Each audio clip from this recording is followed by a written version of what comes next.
গত 17 বছরের স্বৈরাচার সরকার বিরোধী মতের উপরে জুলুম করেছে, নির্যাতন নিপীড়ন করেছে। আল্লাহ যদি আমাদেরকে আগামী নির্বাচনে নির্বাচিত করে, যারা ভিন্ন মতের রয়েছেন, আমরা কারো উপরে কোন প্রকার জুলুম নির্যাতন নিপীড়ন করব না। আমরা প্রত্যেকটি সমাজে সম অধিকারে প্রতিষ্ঠিত করে সম অধিকারের মাধ্যমে আমরা প্রত্যেকটি এলাকার সুষম বন্টনের মাধ্যমে আমরা উন্নয়ন ঘটাতে চাই, এবং আমরা কোনোভাবেই আমাদের বিরোধী মত যারা রয়েছেন তাদের উপরে কোন প্রকার জুলুম নির্যাতন নিপীড়ন করা হবে না।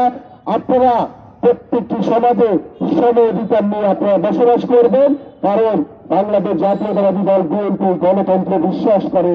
গণতন্ত্রের সৌন্দর্য হচ্ছে ভিন্ন মত, আপনি একটা মত দিবেন, আপনি দিবেন, আমি দিব, এই ভিন্ন মতের মাধ্যমেই আমরা গণতন্ত্র প্রতিষ্ঠিত করতে চাই।